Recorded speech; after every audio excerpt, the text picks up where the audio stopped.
કાળજા કેરો કટકો મારે ગાંઠથી છૂટી ગયો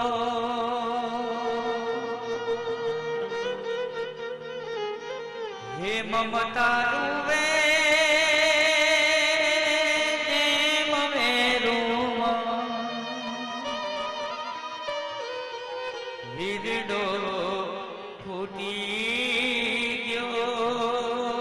માં પાર્વતી આજે હિમાલયમાંથી વિદાય લેશે. હિમાલયને ઘણું દુઃખ થાય છે, મેનાને ઘણું દુઃખ થાય છે. મારી દીકરી તું ચાલી જઈશ, આ ઘર હવે સૂનું લાગશે. હે પાર્વતી તું ના જા, પણ આ સંસાર પ્રમાણે તારે જાવું પડશે. હે દીકરી, હૃદયથી હિમાલય પ્રાર્થના કરે છે. થપતો નહીં જેનો ધરતી ઉપર આજ પગ કા થંભી ગયો.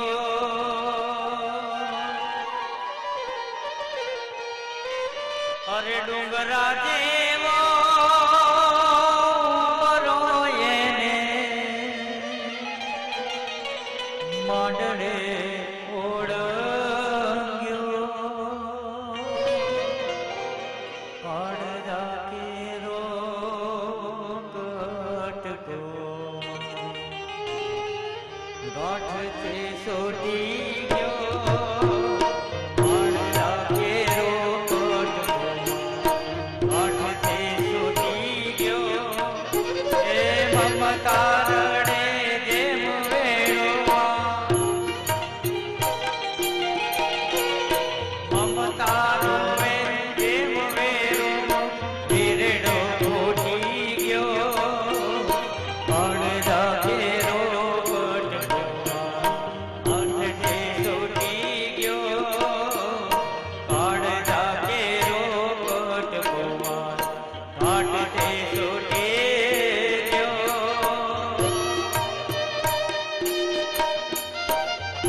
મેના હૃદયથી પ્રાર્થના કરે છે,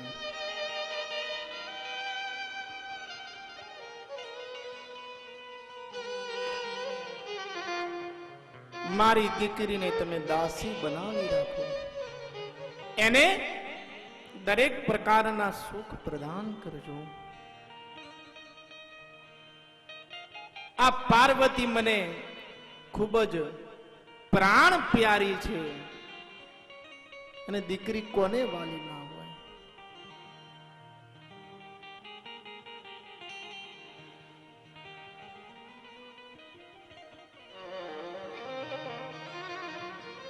મેના પાર્વતીને કહે છે કે હે પાર્વતી, હવે તો તારે સાસરે જવાનું છે.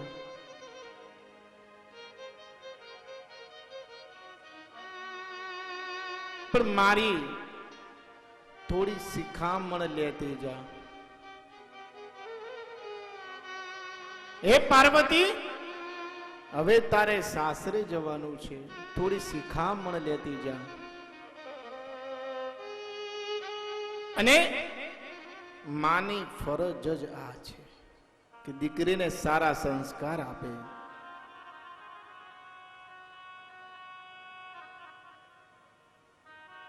અને મેના કહે છે, કરહ્યું સદા શંકર પદ પૂજા,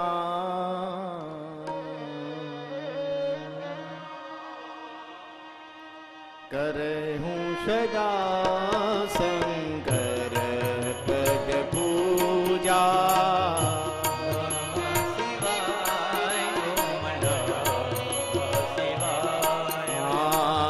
નાહી ધર્મ પતિ દેવ ના દૂજા.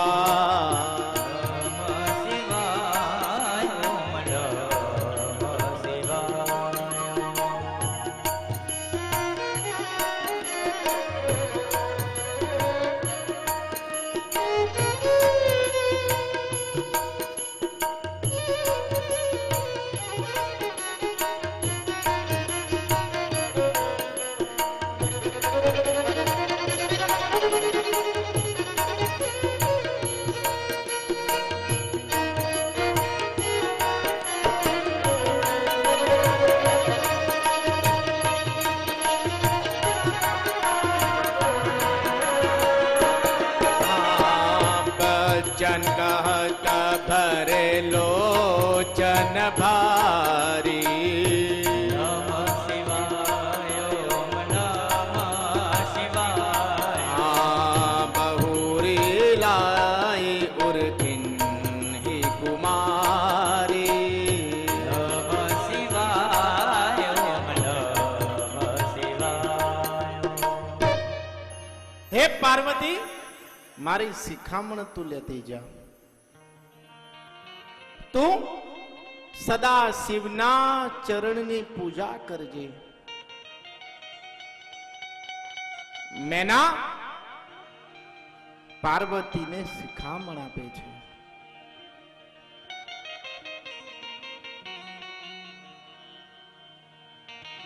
એક માં એક દીકરીને શિખામણ આપે છે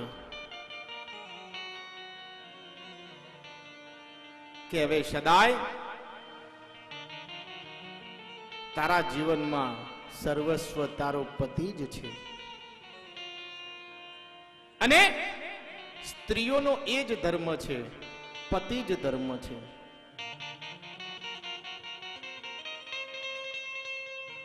નારી ધર્મ પતિ ન દૂજા. નારી માટે એનો પતિ જ ધર્મ છે, એનો પતિ જ દેવ છે. નારી માટે બીજો કોઈ જ દેવ નથી.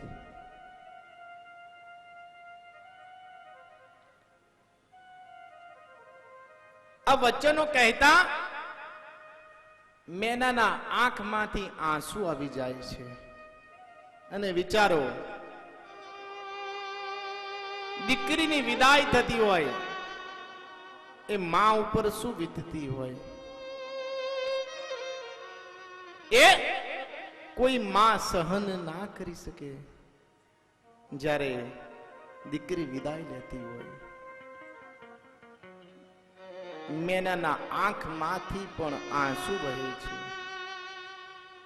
અને મેના કહે છે કે હે વિધાતા, તે સ્ત્રીની કેમ રચના કરી કે સંપૂર્ણ જીવન બીજાને જ સોંપી દેવાનું? નારીને એના મન પ્રમાણે નહીં જીવવાનું. નારીને સ્વપ્નમાં પણ સુખ રહેતું નથી. નારીને સ્વપ્નમાં પણ સુખ રહેતું નથી. આવા માતાના પ્રેમથી ખૂબ જ આકુળ વ્યાકુળ થઈ મેના અને પાર્વતીને કહે છે, ધાન્યા પતિવ્રતા નારી આ સંસારમાં ધન્ય છે. નાન્યા પૂજ્યા વિશેષતઃ. અને જે નારી પતિ ધર્મ પાળે છે તે ખૂબ જ વિશેષ છે. પાવની સર્વ લોકાનામ, દરેક લોકોમાં એ પાવનકારી છે. કોણ? જે સ્ત્રી પતિ ધર્મ પાળે. સર્વ પાપો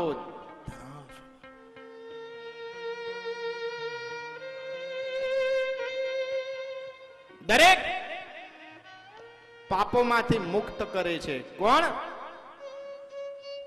પતિવ્રતા નારી.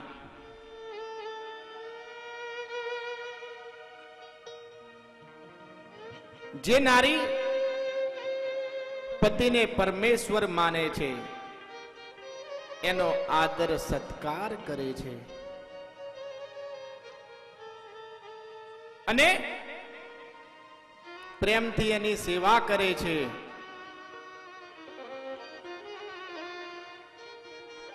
તે નારી સ્વર્ગ કરતા પણ ઊંચી કહેવાય છે.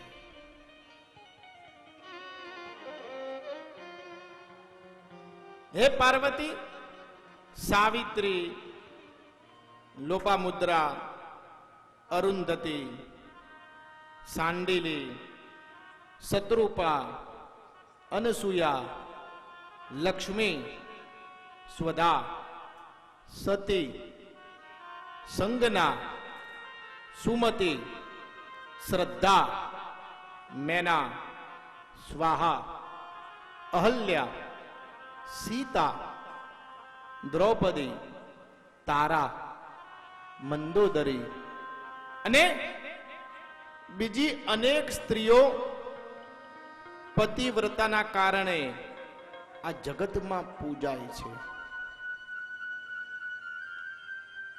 અને હે પાર્વતી, બ્રહ્માદિ દેવોમાં પણ તે માનનીયા છે કે જે સ્ત્રી પતિવ્રતા ધર્મ પાળે. હે પાર્વતી, તું સાંભળ. પતિના ભોજન બાદ જ પત્નીએ ભોજન કરવું.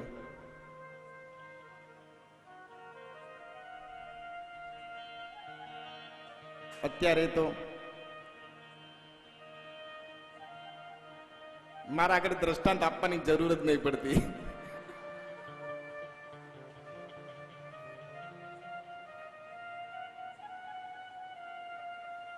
બહુ સમજદાર ઓડિયન્સ મને મળી છે ભાઈ.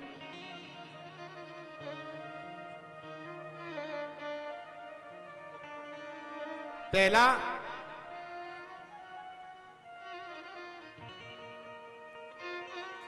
બે રોટલી નીકાળે, સવારે જમવાનું બનાવીને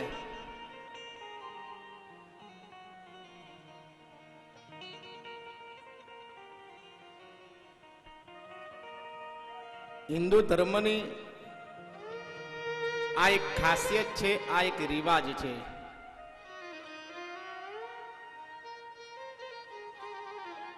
કે જીવન જો સુખમય કરવું હોય તો દરરોજ હોમ તંત્ર કરવું પડે. મનુષ્ય તે કરી નથી શકતા એટલે પછી 11 અને અમાવાસ્યાને પૂનમ કરે. એ પણ લોકો નથી કરી શકતા એટલે ઋષિ મુનિઓએ છેલ્લો એક ઉપાય બતાવ્યો કે જો ગૃહસ્થ જીવન શ્રેષ્ઠ રાખવું હોય ને તો નારીએ દરરોજ 2 દાન કરે તો એનું ગૃહસ્થ જીવન શ્રેષ્ઠ રહે. નિત્ય હોમ થઈ શકે નહીં. 11 અમાવાસ પૂનમ કે બ્રાહ્મણને સીધા કોઈ સાધુ સંતને સીધા આપવા એ પણ હવે શક્ય નથી. સીધાની સાઈઝ પણ બહુ નાની થઈ ગઈ. આટલો લોટ હોય, 1 બટાકું, 1 મરચું, અડધું લીંબુ, અને મહારાજને કે પ્રેમથી તમે જમજો. 1 પૌવાની ડીશે ના બને એમાંથી. તો ગૃહસ્થ જીવન શ્રેષ્ઠ રાખવું હોય તો સ્ત્રીઓ જ્યારે જમવાનું બનાવે તો પહેલી રોટલી ગાયને ખવડાવવાની, તો જીવન તમારું શ્રેષ્ઠ રહે. અને બીજી કૂતરાને ખવડાવવાની, તો જીવન તમારું શ્રેષ્ઠ રહે. આ 2 જીવો તૃપ્ત થાય એટલે સમજવું કે તમારું ગૃહસ્થ જીવન શ્રેષ્ઠ. લોકો ગાયને ને કૂતરાને તો ન ખવડાવે. સવારે પતિને નોકરી ઉતાવળમાં જવાનું હોય એટલે પહેલી રોટલી એને જ મળે, ગાય જેવો થઈ જાય. ગુસ્સો આવવો એ મરદની નિશાની છે, પણ એ ગુસ્સાને પી જવો એ મેરિડની નિશાની છે. બીજી રોટલી સ્વયં કદાચ ખાઈ જાય તો જીવન ક્યાંથી શ્રેષ્ઠ રહે? આ 2 દાન કરજો તો જીવન શ્રેષ્ઠ રહેશે.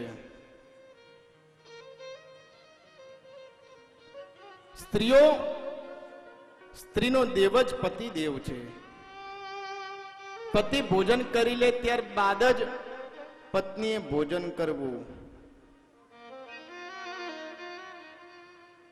પતિ સૂવે એ પછી સૂવું અને પતિ જાગે એના પહેલા જાગી જવું.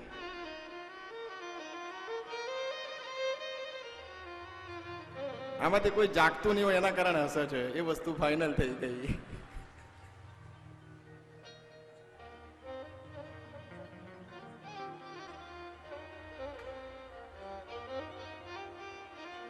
સ્ત્રીઓએ કોઈ દી શૃંગાર કર્યા સિવાય પતિના સામે જવું નહીં, આવું શાસ્ત્રમાં વર્ણન છે. સ્ત્રીઓએ શૃંગાર કર્યા સિવાય પતિના સામે કોઈ દી ના જવું. અને પતિ પરદેશ ગયો હોય તો એ દિવસોમાં વિશેષ શૃંગાર ન કરવો, આવું આપણું શાસ્ત્ર કહે છે. પતિને કોઈ દિવસ નામથી નહીં બોલાવવાનો.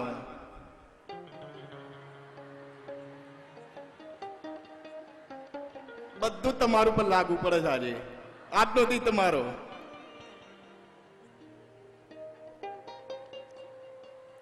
અત્યારે તો સ્વાટ નામ થઈ ગયા, સ્વીટુન, બધા કેવા કેવા નવા નવા નામો.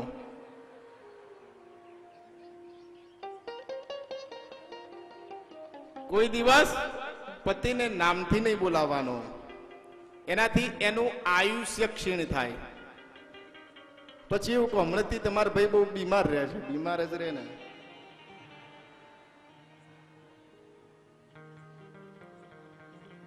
અને સારી સ્ત્રી કોને કહેવાય? કે જે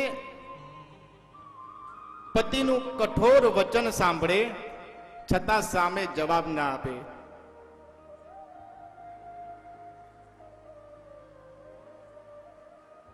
પતિનું કઠોર વચન સાંભળે છતાં સામે જવાબ ના આપે. અત્યારે તો વોટ્સઅપમાં જવાબ મળી જાય.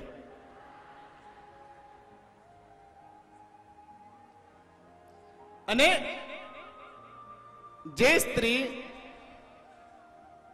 પતિનું આયુષ્ય ઈચ્છતી હોય અને જીવન ધન્ય બનાવવા માંગતી હોય તો તે સ્ત્રીએ હંમેશા,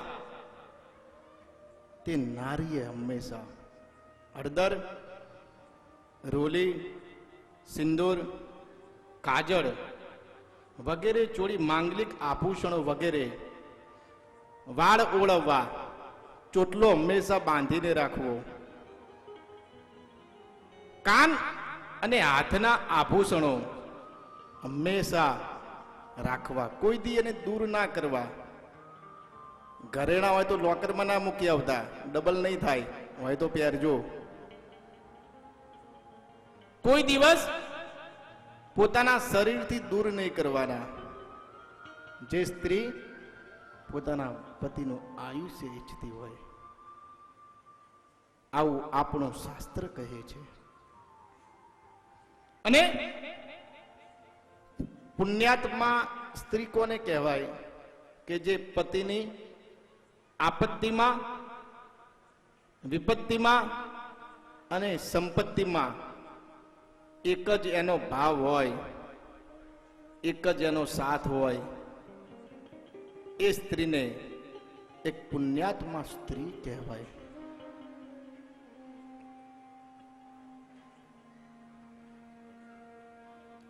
સદૈવ એના જપ તપમાં ભાગ આપે એને એ સ્ત્રીને શ્રેષ્ઠ સ્ત્રી કહેવાય. હે પાર્વતી, ભર્તા દેવો ગુરુર ભર્તા ધર્મ તીર્થ મુનિવ્રતા તસ્માત સવ પરિત્યજ્ય પતિમેકમ સમર્પયેત. સ્ત્રીઓનો દેવ જ પતિ દેવ છે.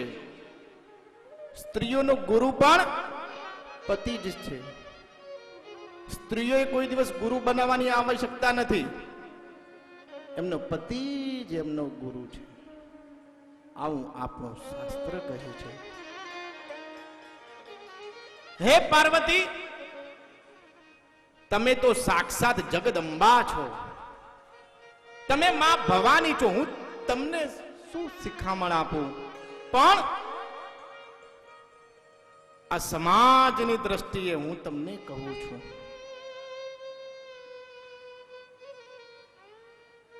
પતિવ્રતાનો ખૂબ જ પ્રભાવ છે. જે સ્ત્રી પતિવ્રતા ધર્મ પાડે એનું જીવન ધન્ય થઈ જાય છે. તેના પિતાના કુળનો પણ એ ઉદ્ધાર કરે છે. અને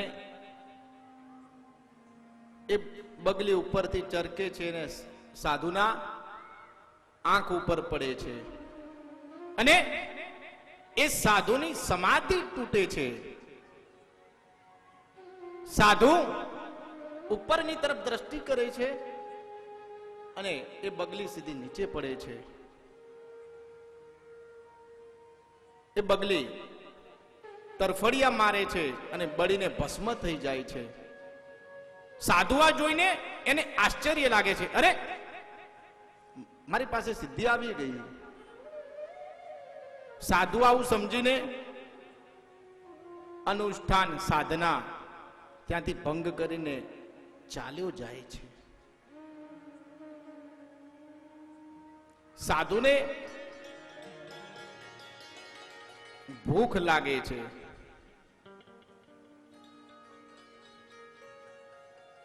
એક ઘર પાસે જાય છે અને કહે છે, ભિક્ષાંદેહી ભિક્ષાંદેહી.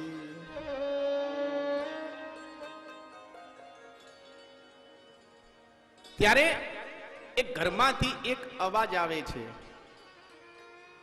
કે સાધુ મહારાજ 5 મિનિટ વિરામ કરો, મારા પતિદેવ જમે છે, તે જમી લે એ પછી હું તમને ભિક્ષા આપું છું.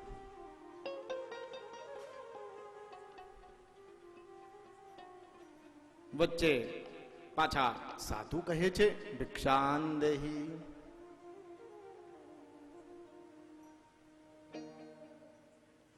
તે સ્ત્રી કહે મહારાજ 5 મિનિટ થોભો, 5 મિનિટ તમે થોભો. એના પતિદેવ જમી લે છે. ત્યારબાદ એ ધાન્ય લઈને આવે છે અને સાધુને કહે છે કે લો સાધુ ભિક્ષા. તે સાધુ કહે છે અરે મૂર્ખ, આટલી બધી વાર ક્યારનો હું વિરામ કરું છું, તને ખબર નથી પડતી મારામાં કેટલી સિદ્ધિ છે, કેટલી તાકાત છે મારામાં? ત્યારે એ સ્ત્રી કહે છે કે મહારાજ શાંત થાવ, હું કાંઈ પેલી બગલી નથી, આ એક પતિવ્રતાની તાકાત છે, આ એક પતિવ્રતાની તાકાત છે.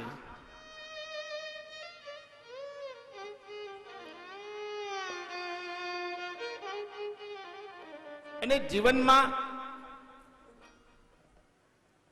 કન્યાના લગ્ન થાય, પુત્રીના લગ્ન થાય એ પછી દરેક માતા પિતાએ એના પ્રત્યે થોડો મોહ ઓછો કરી દેવો જોઈએ.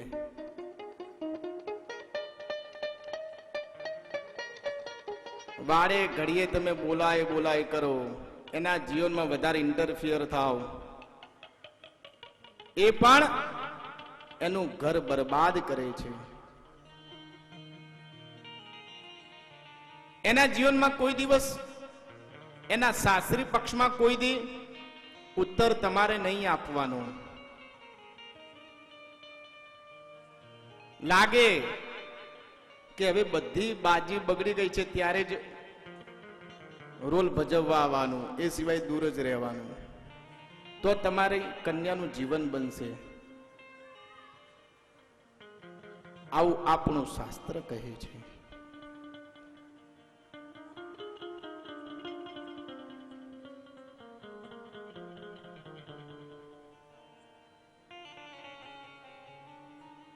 હે પાર્વતી, તું આ બધા જ નીતિ નિયમો તારા જીવનમાં ઉતારજે. આવું કહીને મેના કહે છે પૂની પૂની મિલતી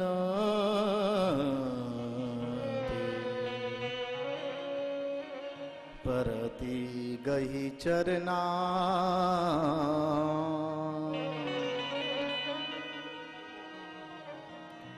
પુને પુને મિલતી પરતી ગઈ ચરણા.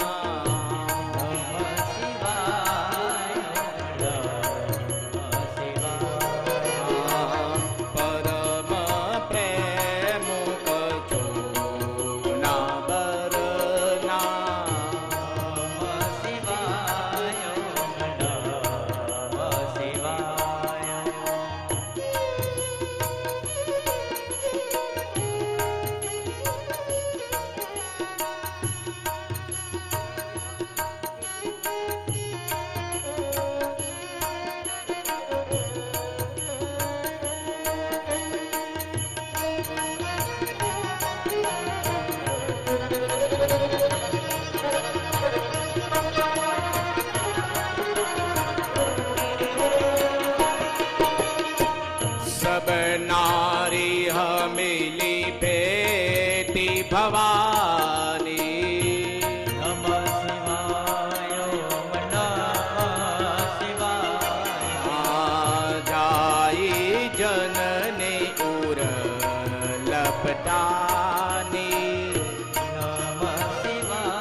હર હર બોલે નમઃ શિવાય. આવી સુંદર શિખામણો આપીને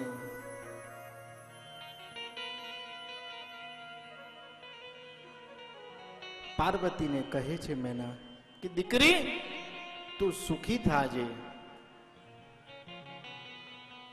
આંખમાંથી આંસુ વહે છે. હિમાલયની આંખમાંથી પણ અશ્રુ વહે છે. દરેક દેવોના આંખમાંથી આંસુ વહે છે. બ્રહ્માજી દરેક દેવોના આંખોમાંથી આંસુ વહે છે. વિદાય આપે છે. દીકરીને હૃદયથી આશીર્વાદ આપે છે કે દીકરી તું સુખી થાજે. મેના શંકરને પ્રાર્થના કરે છે કે મારી દીકરીને કોઈ દી દુખી ના કરતા.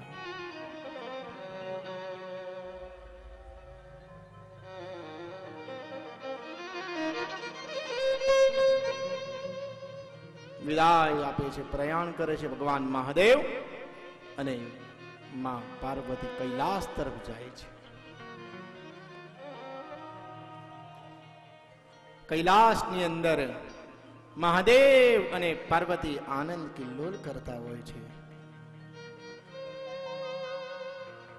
કરહી વિવિધ ભોગ બિલાસા. કૈલાસમાં દરેક સુખો ભોગવે છે, આનંદ મંગલ કરે છે. હર ગિરજા બિહાર નિત નયનો એ વિપુલ કાલ ચલી ગયો. આનંદ કિલ્લોલ કરતા હોય છે. એક દિવસ શિવ અને પાર્વતી આનંદમાં વાર્તાલાપ કરતા હોય છે. વાતો કરતા કરતા મહાદેવને પરસેવો વળ્યો અને પરસેવાનું બિંદુ ગંગામાં પડ્યું અને આ મહાદેવનો પરસેવો હતો. દેવાદિદેવ મહાદેવનો પરસેવો. એક પુત્ર ઉત્પન્ન થયો.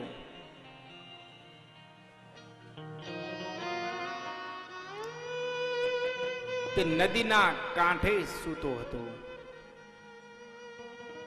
ત્યારે રાજાની 6 કુંવરી ત્યાં આવી અને એ દરેક કુંવરી એવું કહેવા લાગી કે આ મારો પુત્ર છે, આ મારો પુત્ર છે. એટલે એના 6 સ્વરૂપ થયા, જેમાં 6 સ્વરૂપમાં પ્રથમ નામ છે સણમાતુર, બીજું પાર્વતી નંદન, ત્રીજું ગૃહ, ચોથું અગ્નિભૂ, પાંચમું સ્કંદ અને છઠ્ઠું નામ ગંગામાંથી ઉત્પન્ન થયો માટે ગંગા સૂત એવું નામ પડ્યું. આ કુંવરીઓ આ બાળકને ઘરે લઈ ગયા, એને ઉછેરે છે, એનું પાલન પોષણ કરે છે. ગંગાસૂત એનું છઠ્ઠું નામ ગંગાસૂત, ગંગામાંથી ઉત્પન્ન થયું માટે એનું નામ ગંગાસૂત.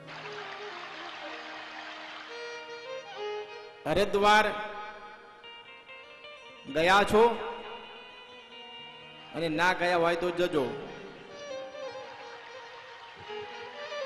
આવો ગંગાને આપણે યાદ કરીએ, ગંગા સૂતને યાદ કરીએ તો ગંગાને યાદ તો કરવી જ પડે.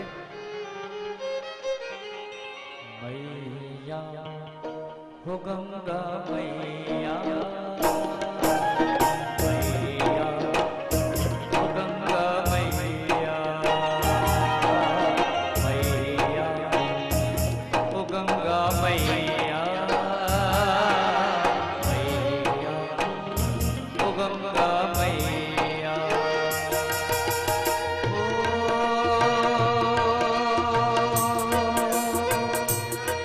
गंगा मैया में जब तक ये पानी रहे मेरे सजना तेरी जिंदगानी रहे जिंदगानी रहे मैया ओ गंगा मैया मैया ओ गंगा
देवी सुरेश्वरी भगवती गंगे त्रिभुवन तारिणी तरल तरंगे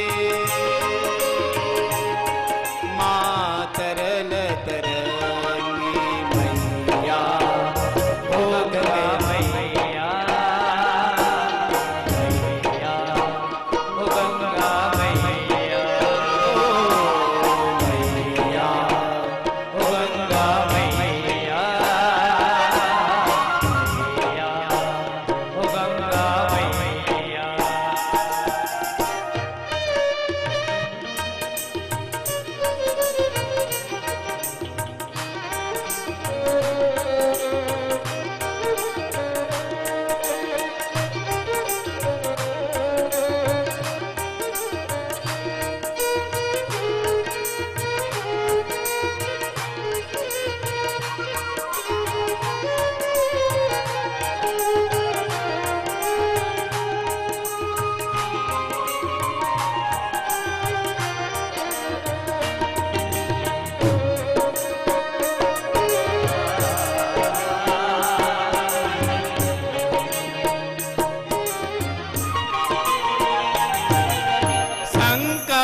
मथिरास्तान सब पद कमले मास्तव पद कमले मैया हो गंगा मैया मैया हो गंगा मैया मैया हो गंगा मैया मैया हो गंगा मैया। જય ખંભલાઈમાં જય ભોળાનાથ। આજે અહીંયા એક ત્રિવેણી સંગમ છે, તમારો કડીનો એક દીકરો અને અમારા પરિવારનો જેના નામથી અમારી છાતી ગજગજ ફૂલે છે એવા ધર્મેશભાઈ રાવલ ખંભલાઈમાં જેના કુળદેવી છે કુત્સસ ગોત્ર પરિવાર, એમનું અમે સન્માન કરવા આખું ટ્રસ્ટી મંડળ જાય ઉપસ્થિત છીએ, માંડલથી બધા આવેલા છીએ। ખાલી એક વાક્ય કહી દઈશ, ખુદી કો કર બુલંદ ઇતના कि हर तकदीर लिखने से पहले, खुदी को कर बुलंद इतना कि हर तकदीर लिखने से पहले खुद खुदा अपने बंदे से पूछे बोल तेरी रजा क्या है। तो लंकेश बापुए પોતાની તકદીર પોતાની જાતે લખેલી છે. અથાગ પ્રયત્ન, સંપૂર્ણ શરણાગતિ, સંપૂર્ણ તાદામેતા ભાવ સાથે સાથે એમની ટીમ સાથે હું જોડાયેલો છું. કાશી વિશ્વનાથ ગ્રુપ. એકવાર બધાને નમ્ર વિનંતી, ભાઈઓ બહેનો, માતાઓ, પિતાઓ, વૃદ્ધો, બાળકોને, કે આપણા પરિવારના ત્રિવેણી સંગમ સમાન ધર્મેશ બાપુ, લંકેશ બાપુનું અને એમના તમામ સ્ટાફ સાજિંદાઓનું, કેમ કે એક અકેલા થક જાયેગા, મિલકર બોજ ઉઠાના, સાથી હાથ બઢાના સાથી રહે. એકવાર જોરદાર તાળીઓ કરી દેશો એમના માટે પ્લીઝ. જય ભોળાનાથ. ઓમ નમઃ પાર્વતી પતે હર હર મહાદેવ. જય કમલાઈ માં.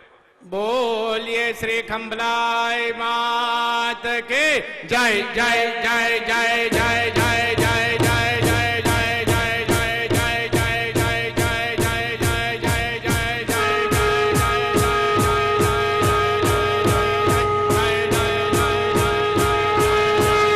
નમઃ પાર્વતી પતય હર હર મહાદેવ.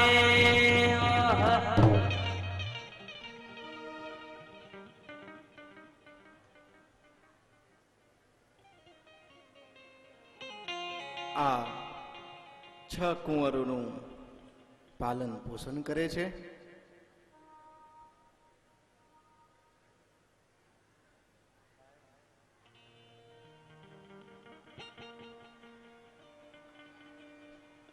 છ કુંવરીઓ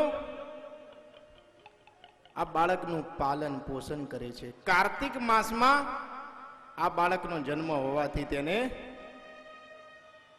કાર્તિક કહે છે. કાર્તક માસમાં આનો જન્મ હોય છે, જેના કારણે આનું નામ કાર્તિક એવું પાડ્યું.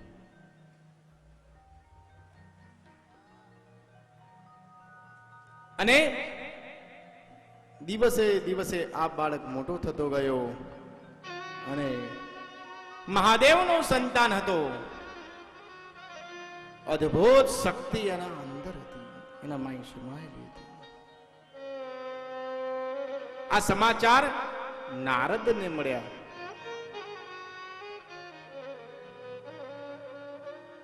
નારદે કાર્તિકેય પાસે જઈને એને જણાવ્યું કે આ તારકાસુરનો ત્રાસ ખૂબ જ છે. હે કાર્તિક, તારે લડવાનું છે, કારણ કે બ્રહ્માએ વરદાન આપેલું છે કે તારકાસુરનો વધ ત્યારે જ થાય કે જ્યારે મહાદેવના પુત્ર એની સામે યુદ્ધ કરે.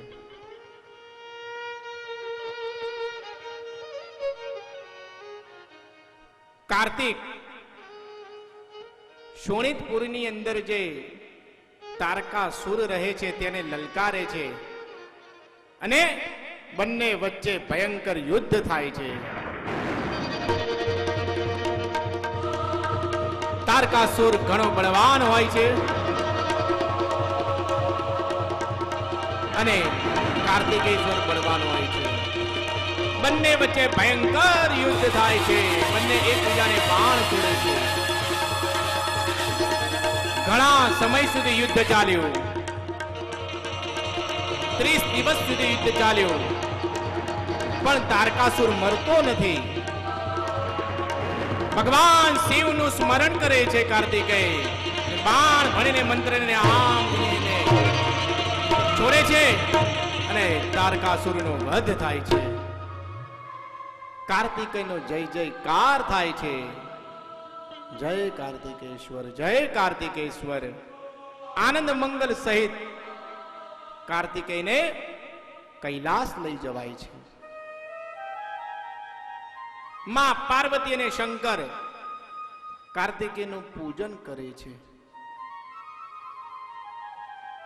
થોડો સમય કાર્તિકેય ત્યાં વિતાવે છે અને તપશ્ચર્યા માટે દક્ષિણારણ્યમાં જાય છે. કાર્તિકેય તપશ્ચર્યા માટે દક્ષિણારણ્યમાં જાય છે. ભગવાન શિવે સમાધિ લગાવી મહાદેવે સમાધિ લગાવી.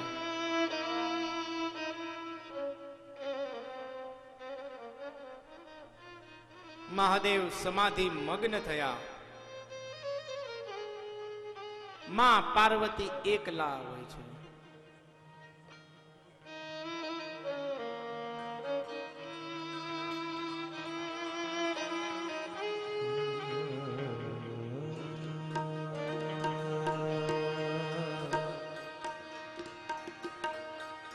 શેષનો ગનો ગલપટો કરી શિવજી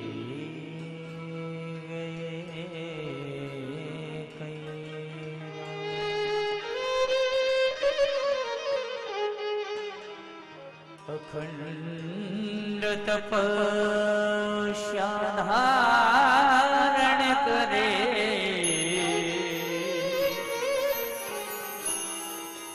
જય જય ભોલેનાથ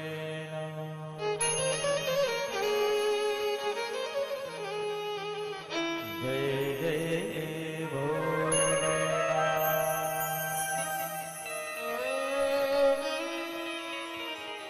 જય જય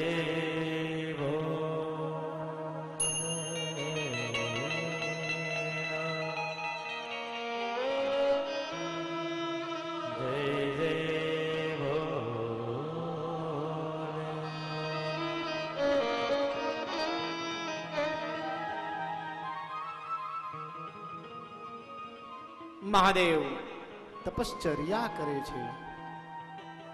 માં પાર્વતી એકલા દાસીઓ સાથે સંવાદ કરે છે.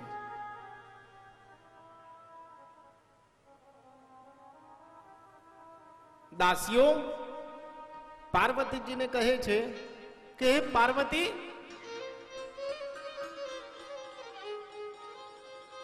નોકર ચાકર ઇત્યાદિ તો તમારી પાસે ખૂબ જ છે. સુખ સાધન ભોગવવાના એ પણ ઘણા છે, પણ ઘરમાં કોઈ નાનું બાળક હોય તો સારું, સમય નીકળે.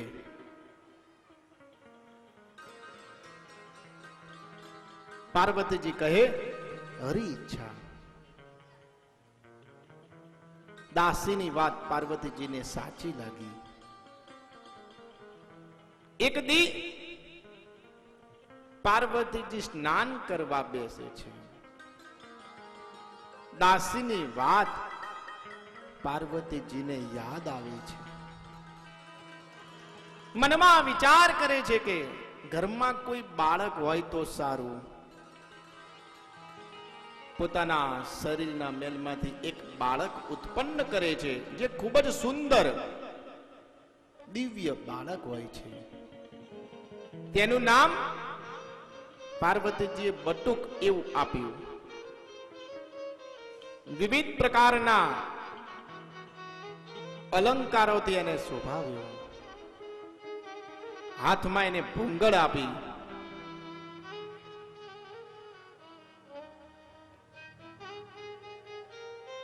એ બાળક દિવ્ય લાગતો હતો.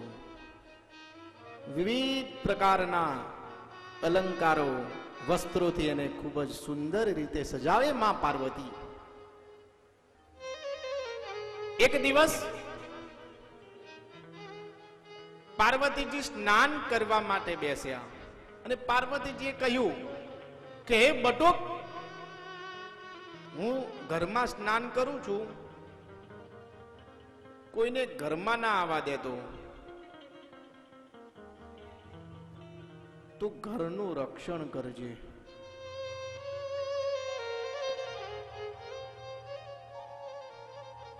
બટુકે કહ્યું હા માં, તું સ્નાન કરી લે, હું બહાર ઉભો છું.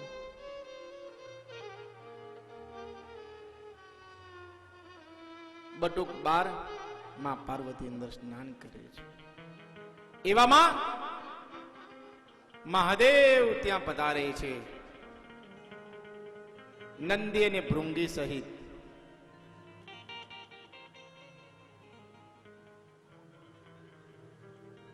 અને બટુક કહે છે તમને અંદર જવાની આજ્ઞા નથી.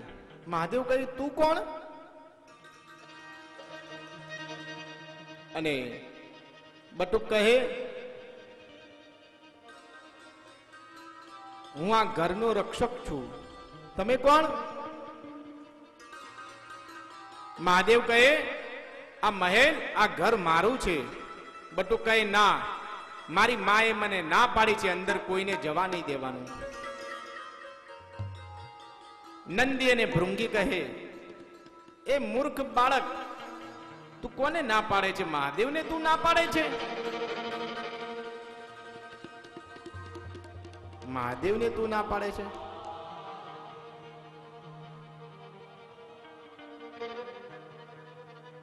બાળક કહે મારી માતાએ મને ના પાડી છે, તમને હું અંદર નહીં જવા દઉં.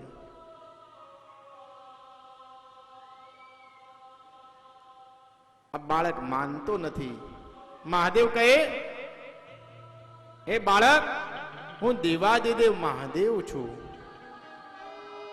તને તારા માતા પિતાએ કઈ જ્ઞાન નથી આપ્યું? તું કોની સામે બોલે છે?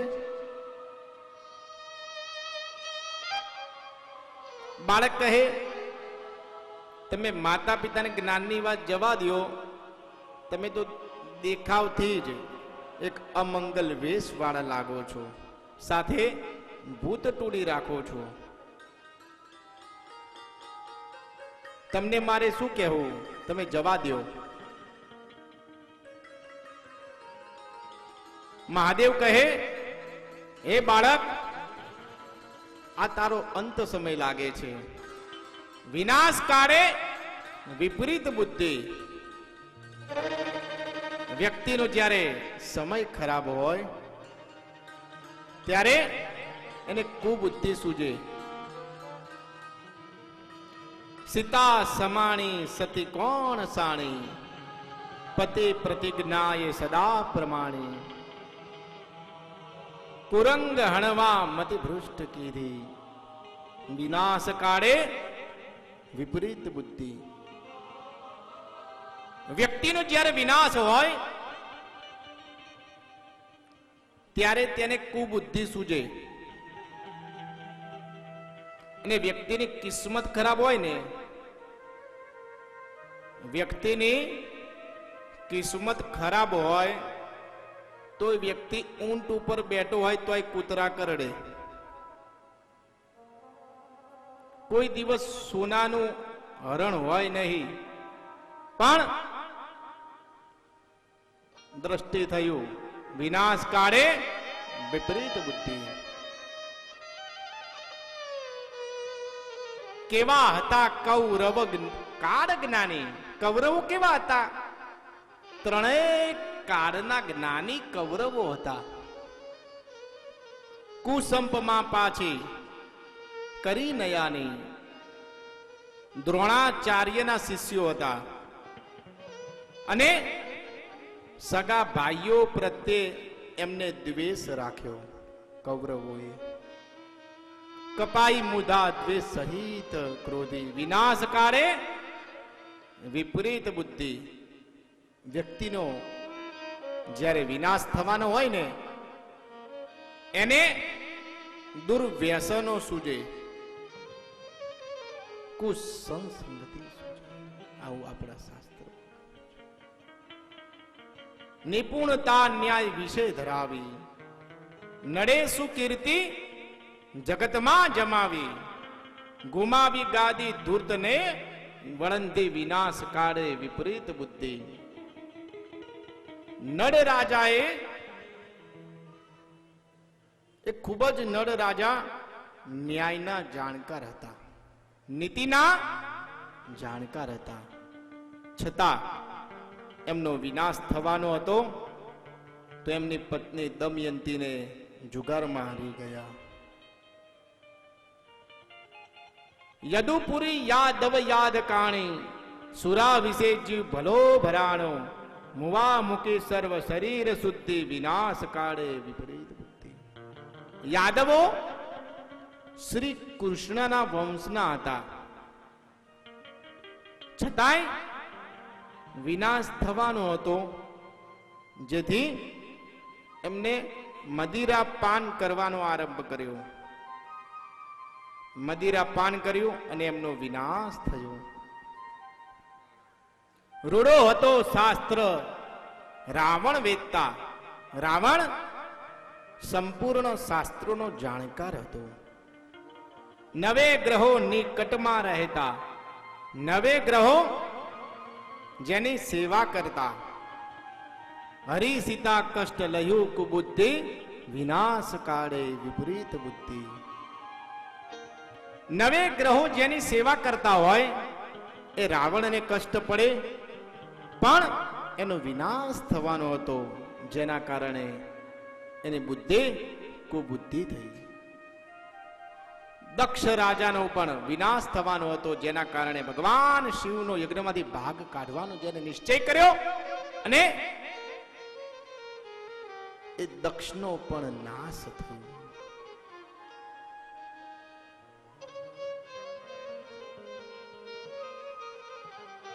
આવું શિવ વચન કહે છે, પરંતુ એ બાળક માનતો નથી.